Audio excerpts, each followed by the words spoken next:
Hello students आज का हमारा टॉपिक है computation of cost of capital.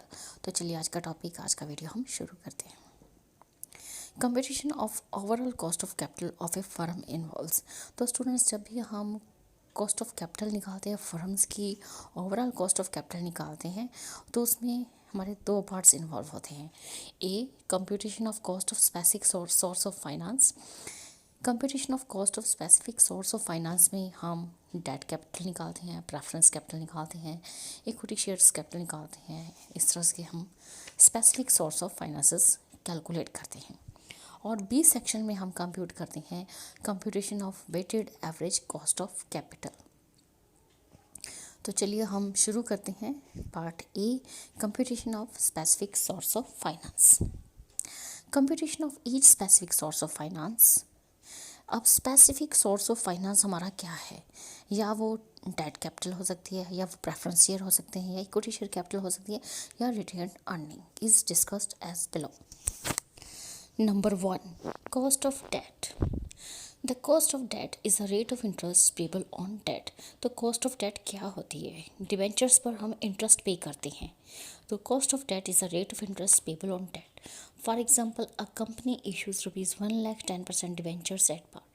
मान लीजिए कि एक कंपनी डिबेंचर्स इशू कर रही है 1,00,000 वैल्यू के, और उस पर 10% डिबेंचर्स एट पार और फेस वैल्यू पे ही डिबेंचर्स इशू कर रही है। The before tax cost of this debt issue will also be 10%। तो चाहे टैक्स से पहले भी इस कॉस्ट ऑफ डेट की जो वैल्यू रहेगी वो 10% है। By way of formula, before tax cost of debt में बी कैलकुलेटेड एज। तो यहाँ पे कॉस्ट ऑफ टैक्स जो हम कैलकुलेट करते हैं, एक टैक्स हम कैलकुलेट करते हैं बिफोर टैक्स और दूसरा कैलकुलेट करते हैं आफ्टर टैक्स। तो चलिए पहला फार्मूला इसका देखते हैं। तो पहला फार्मूला है कॉस्ट ऑफ डेट का बिफोर टैक्स। तो यहाँ पे हम लिखेंगे के स्मॉल लेटर्स में लिखेंगे DP is equal to I/P।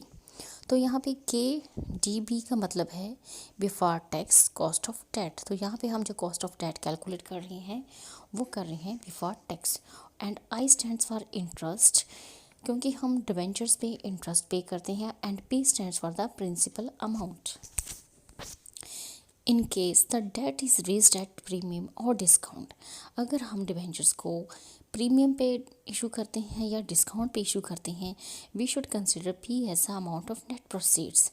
तो इस केस में हम P को as a net proceeds consider करेंगे जो भी हमें इशू करने पे मिलती है। And note the face value of securities. The formula में बी चेंज टू, उस केस में हमारा जो फार्मूला होगा वो चेंज हो जाएगा। KDB is equal to I/NP. NP stands for the net proceeds. Further, when debt is used as a source of finance, तो स्टूडेंट्स, जब भी हम डेट को as a source of finance use करते हैं, the firm saves a considerable amount in payment of tax. तो firm जो है एक अच्छी अमाउंट सेव करती है टैक्स की, क्योंकि जो हमारा इंटरेस्ट है is allowed as a deductible expenses in computation of tax. क्योंकि जब हम टैक्स कैलकुलेट करते हैं तो हमारा जो इंटरेस्ट होता है वो डिडक्टिबल होता है। हैंस, तो इस तरह से हमारी जो इफेक्टिव कॉस्ट ऑफ डेट है वो अपने आप ही रिड्यूस हो जाती है। The after tax cost of debt में be calculated with the help of following formula. तो अब चलते हैं कि हम कॉस्ट ऑफ डेट को आफ्टर टैक्स किस तरह से, किस फार्मूले से कैलकुलेट कर सकते हैं। KDA, तो यहाँ पे KDA stands for after tax cost of debt, क्योंकि यहाँ पे जो हम कॉस्ट ऑफ डेट कैलकुलेट कर रहे हैं वो आफ्टर टैक्स कर रहे हैं, तो इसलिए यहाँ पे हम लिखेंगे KDA is equal to KDB bracket 1 minus T stands for the rate of tax. तो यूजली रेट ऑफ टैक्स 50% होता है। तो यहाँ पे KDB आप देख सकते हैं, KDB की वैल्यू किस तरह से कैलकुलेट करते हैं, ये हमने KDB जब कैलकुलेट किया था बिफोर टैक्स, सेम फार्मूला हमने यहाँ पे लगा देना है I/NP bracket 1 minus T, where KDA stands for the after tax cost of tax and T stands for the rate of tax. Next है कॉस्ट ऑफ रिडीमेबल डेट। तो redeemable debt जो होते हैं आफ्टर सर्टेन पीरियड रिडीम कर दिए जाते हैं। Usually the debt is issue to be redeemed after a certain period during the life time of a firm. तो रिडीमेबल डेट जो होते हैं एक निश्चित टाइम के बाद फर्म की लाइफ टाइम के दौरान रिडीम कर दिए जाते हैं। Such a debt issue is known as redeemable debt. तो ऐसे डेट इशूज़ को हम रिडीमेबल डेट कहते हैं। The cost of redeemable debt capital में बी कंप्यूटेड एज। तो इस तरह से हमारे आगे फार्मूले दे रखे हैं कि बिफोर टैक्स हम कॉस्ट ऑफ रिडीमेबल डेट किस तरह से निकालते हैं। तो चलिए इसका पहला फार्मूला देखते हैं। Before tax cost of debt is equal to, तो यहाँ पे हम सेम लिखेंगे, K stands for the cost of debt, K D B यानी कि cost of redeemable debt before tax is equal to I plus 1 upon n bracket p minus np upon 1 by 2 p plus np bracket close. I stands for the interest, n stands for the number of years in which the debt is to be redeemed. तो n stands for the number of years, ये कितने साल के अंदर हमने अपना date जो है वो रिडीम करना है। p stands for the proceeds at par and P stands for the proceeds at par. अगर हमने फेस वैल्यू पे है हमारा डिवेंचर तो फेस वैल्यू रखेंगे। And P is equal to net proceeds. तो ये फार्मूला है हमारा cost of redeemable debt before tax. Next जो हमारा फार्मूला है after tax cost of debt. तो यहाँ पे आफ्टर टैक्स का जैसे हमने पहले फार्मूला यूज़ किया, K D A is equal to, तो पहले हम बिफोर टैक्स वाला फार्मूला लिख देंगे, K D B bracket 1 minus T bracket close. K D B जिस तरह से हमने ऊपर वाले फार्मूले में कैलकुलेट किया सेम उसी तरह का फार्मूला हम नीचे अप्लाई करेंगे। K D B is equal to I plus 1 upon N bracket P minus N P bracket close divided by 1 by 2 bracket start P plus N P bracket close. तो ये था हमारा after tax cost of debt capital. Next students examples. तो चलिए one by one cost of debt हम किस तरह से निकालते हैं डिफरेंट फार्मूलाज को यूज़ करते हुए। Example 1 A, X limited issues ₹50,000 8% debentures at par. तो यहाँ पे हमारी कंपनी है एक्स लिमिटेड जो कि ₹50,000 के शेयर्स इशू कर रही है एट पार पे और 8% डिबेंचर्स पे। The tax rate applicable to the company is 50% और टैक्स रेट जो है 50% है। Compute the cost of capital डेब्ट कैपिटल। तो यहाँ पे हमारे जो डिवेंचर्स की वैल्यू है 50,000 है, रेट ऑफ इंटरेस्ट है 8% और डिवेंचर्स हमने एट पार इशू किए और टैक्स की जो वैल्यू है 50%। तो हमने कैलकुलेट करना है cost of debt capital after tax. तो यहाँ पर हम सॉल्व करते हैं इसे।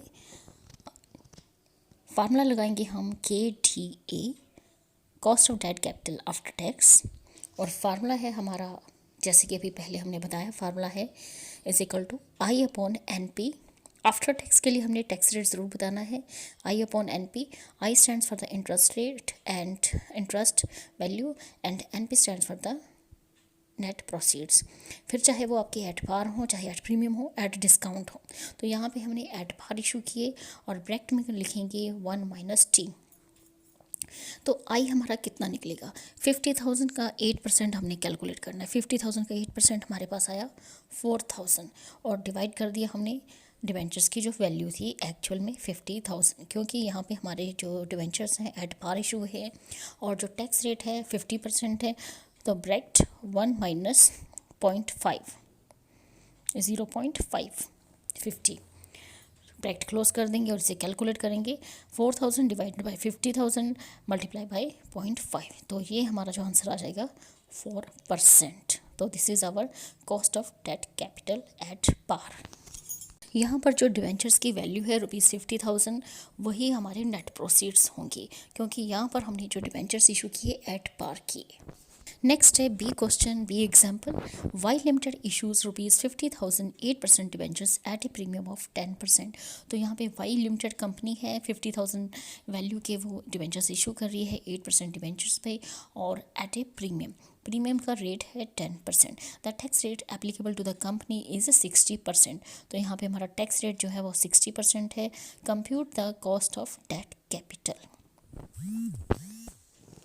तो यहाँ पर हम सॉल्व करेंगे, फार्मूला सेम अप्लाई करेंगे जैसा कि हमने पहले एग्जांपल में लगाया। K D A cost of debt capital after tax is equal to I upon N P bracket 1 minus T bracket close.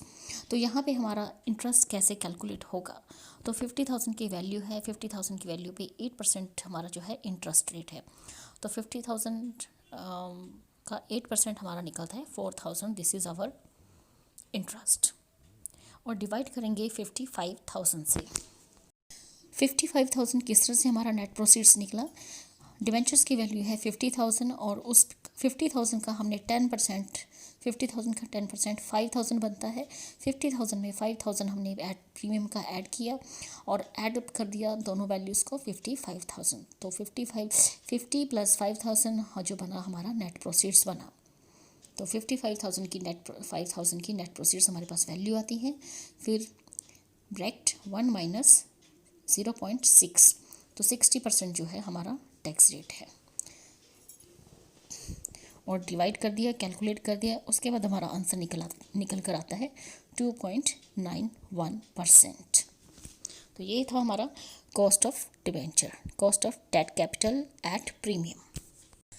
Next है C example, A limited issues ₹50,000 8% debentures at a discount of 5%। तो यहाँ पर हमारी ए limited company है जो कि 50,000 value के debentures issue कर रही है 8% रेट ऑफ इंटरेस्ट के साथ at a discount of 5%। The tax rate is 50%, compute the cost of debt capital. तो चलिए इस एग्जाम्पल को सॉल्व करते हैं। यहाँ पर हम सबसे पहले नेट प्रोसीड्स कैलकुलेट करते हैं कि अगर हमारे डिवेंचर्स डिस्काउंट पर इशू हुए हैं, डिवेंचर्स की वैल्यू है 50,000 और रेट ऑफ डिस्काउंट जो है 5%। तो 50,000 का 5% कैलकुलेट किया जो कि आया 2,500। इसे हमने लेस कर दिया 50,000 में से। तो यहाँ पर अब हमारी नेट प्रोसीड्स की जो वैल्यू निकल कर आती है 47,500 इज़ आवर नेट प्रोसीड्स। चलिए इस एग्जांपल को सॉल्व करते हैं। हम सेम फार्मूला लगाएंगे, cost of debt capital after tax KDA is equal to I upon NP bracket 1 minus T. तो यहाँ पे हमारा जो रेट ऑफ इंटरेस्ट है 50,000 का 8% ही है। इंटरेस्ट जो रेट है वो सेम है 8% 50,000 का। तो 50,000 का 8% आया 4,000। और नेट प्रोसीड्स अभी जैसे कि हमने कैलकुलेट किया एट ए डिस्काउंट, तो लेस करके जो हमारी वैल्यू निकलती है नेट प्रोसीड्स की 47,500 ब्रैकेट 1 माइनस 0.5। क्योंकि हमारा जो रेट ऑफ टैक्स है वो 50% है, तो 100 में से 50% निकला तो 50 ही आ जाता है आपका। तो इस तरह से हमने ये वैल्यू कैलकुलेट की और हमारा आंसर निकल कर आता है 4.21%। तो चलिए अगले एग्जाम्पल की तरफ चलते हैं। D example, B limited issues ₹1,09% debentures at a premium of 10%। तो यहाँ पे हमारी जो कंपनी है बी लिमिटेड है जो कि ₹1,00,000 डिबेंचर्स इशू कर रही है 9% debentures at a premium of 10%। The cost of flotation are 2%। The cost of flotation कितनी है 2%। The tax rate applicable is 60% and compute the cost of debt capital. तो चलिए सॉल्व करते हैं इस एग्जाम्पल को। तो चलिए कैलकुलेट करते हैं नेट प्रोसीड्स। तो यहाँ पर हमारी डिवेंचर्स की वैल्यू है 1,00,000 की और एट ए प्रीमियम 10%। तो 1,00,000 का डिवेंचर्स है और प्रीमियम 1,00,000 का 10% हमारा कितना बनता है 10,000। तो दोनों को ऐडअप करके हमारी वैल्यू बनती है 1,10,000। तो उसके बाद जो है the cost of flotation are 2%। तो हमने 2% कैलकुलेट करना है, किसका करना है। तो 2% जो है वो 1,10,000 का 2% हमने कैलकुलेट किया जो कि निकल कर आता है हमारा कॉस्ट ऑफ फ्लोटेशन। तो डिबेंचर्स प्लस प्रीमियम हमारी कितनी वैल्यू बनती है 1,10,000 की, माइनस जो हमने cost of flotation charges calculate किए वो डिबेंचर्स की face value plus premium add करके हमने कैलकुलेट किया 2%। तो आ जाएगा इसका 2,200। तो 1,10,000 में से 2,200 हमने लेस किए तो नेट प्रोसीड्स हमारा कैलकुलेट करके आता है 1,07,800। This is our net proceeds value. चलिए अब सॉल्व करते हैं cost of debt capital after tax. तो सेम फार्मूला अप्लाई करेंगे, लिखेंगे हम डीप सॉल्यूशन आप देख सकते हैं KDA is equal to I upon NP bracket 1 minus T bracket close. तो यहाँ पर हमारा इंटरेस्ट रेट है 9%। डिबेंचर्स का इंटरेस्ट रेट है 9%। तो 1,00,000 का 9% कितना हुआ हमारा इंटरेस्ट 9,000।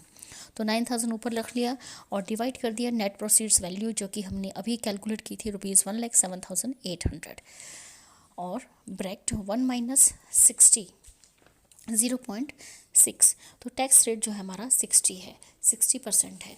ओवरऑल इसे सॉल्व करके आया 9000 divided by 1,07,800 multiply by 0.4, solve करके आया हमारा 3.34%।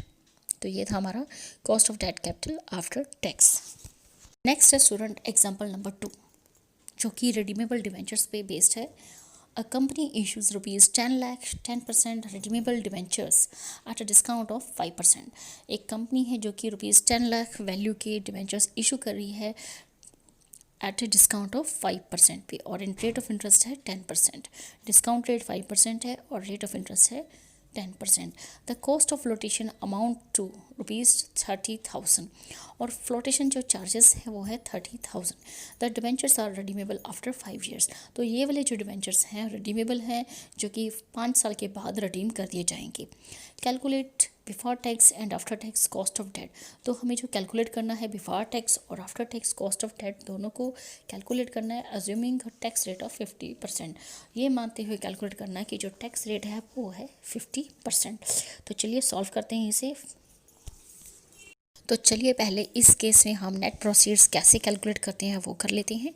तो नेट प्रोसीड्स किस तरह से कैलकुलेट करेंगे, जो कि हमारी डिबेंचर्स की फेस वैल्यू दे रखी है 10 लाख की, वो हम लिखेंगे, और उसके बाद हम जो डिबेंचर्स पे डिस्काउंट है 5% वो कैलकुलेट करेंगे। तो माइनस कर देंगे डिस्काउंट 5%। तो 10 लाख का 5% कैलकुलेट किया हमने, तो जो कि 50,000 वैल्यू आती है, तो 50,000 को 10 लाख में से माइनस करेंगे तो वैल्यू आती है 9,50,000। उसके बाद जो हमारे कॉस्ट ऑफ फ्लोटेशन चार्जेस हैं वो भी हम लेस करेंगे, जो कि हमें क्वेश्चंस में ही गिवन है। 30,000 उसकी वैल्यू है कॉस्ट ऑफ फ्लोटेशन चार्जेस की, वो हमने लेस कर दिए। और लेस करने के बाद ओवरऑल जो हमारी नेट प्रोसीड्स निकल कर आती है वो आती है 9,20,000। तो ये इस तरह से हम निकालेंगे अपनी नेट प्रोसीड्स वैल्यू। तो यहाँ पर हम सबसे पहले कैलकुलेट करेंगे before tax cost of debt. तो कॉस्ट ऑफ डेट का फार्मूला है KDB। KDB stands for the cost of debt before tax. तो फार्मूला लिखेंगे I is equal to I plus 1/n bracket P minus NP bracket close divided by 1/2 bracket start P plus NP bracket close. तो value हम fill कर देंगे। तो I जो हमारा निकला था इंटरेस्ट 10 लाख का 10% इंटरेस्ट निकला हमारा 1 लाख प्लस 1/5 ब्रैकेट 10 लाख हमारी जो वैल्यू है डिवेंचर्स की वो लिखेंगे हम, माइनस करेंगे net proceed 9,20,000 divided by 1/2 bracket start. P जो वैल्यू है वो लिखेंगे हम डिवेंचर्स की 10 लाख प्लस कर देंगे 9,20,000 ब्रैकेट क्लोज। आगे क्वेश्चन के आंसर में इन्होंने बताया भी है नेट प्रोसीड किस तरह से कैलकुलेट किया। 10 lakh minus 50,000 discount minus 30,000 cost of flotation. तो इसे ओवरऑल हमने सॉल्व कर दिया। 1 lakh plus 16,000 divided by 9,60,000 solve करके जो हमारा आंसर निकल के आता है 12.09%। तो ये थी हमारी before tax cost of debt capital. आगे हम निकालते हैं। यहाँ पर स्टूडेंट्स आप देख सकते हैं कि हमने 1/5 किया हुआ है। तो 5 जो रिप्रेजेंट करता है रिडीमेबल पीरियड, क्योंकि डिवेंचर्स जो है हम रिडीम कर रहे हैं आफ्टर 5 ईयर्स, तो इसलिए हमने 1/5 लिखा है। अगर हमारे डिवेंचर 6 और 7 ईयर्स के बाद रिडीम होते तो हम 1/6 लिखते या 1/7 लिखते। तो ये था हमारा रिडीमेबल पीरियड का concept. After tax cost of debt capital formula है KDA is equal to KDB bracket 1 minus T bracket close. KDB की वैल्यू जो है वो फिल करेंगे, जो हमने पहले निकाली थी 12.09, वो था हमारा cost of debt before tax, वो लिखेंगे ब्रैकेट 1 माइनस 0.5, जो टैक्स रेट है वो 50% है ब्रैकेट क्लोज। ओवरऑल सॉल्व करके हमारी जो वैल्यू है 6.045% cost of debt capital after tax. तो स्टूडेंट्स ये था हमारा आज का टॉपिक, आज का वीडियो, जिसमें कि हमने कॉस्ट ऑफ डेट कैपिटल निकालना सीखा, किस तरह से कैलकुलेट किया जाता है बिफोर टैक्स और after tax, and cost of redeemable debt भी हमने इस वीडियो में कवर किया कि किस तरह से cost of redeemable debt before tax और आफ्टर टैक्स कैलकुलेट किया जा सकता है। और इन सब की कॉस्ट ऑफ डेट कैपिटल और cost of redeemable debt capital के कुछ एग्जाम्पल्स हमने सॉल्व की। तो स्टूडेंट्स ये था हमारा आज का टॉपिक। तो स्टूडेंट्स, अगर आपको मेरा वीडियो हेल्पफुल लगता है तो प्लीज़ मेरे चैनल को सब्सक्राइब कीजिएगा और साथ ही मेरे वीडियो को ज़्यादा से ज़्यादा लाइक, शेयर एंड कमेंट कीजिएगा। और भी किसी नए टॉपिक पे आप वीडियो चाहते हैं तो प्लीज़ मुझे कमेंट करके ज़रूर बताइएगा। Thank you, thanks for watching.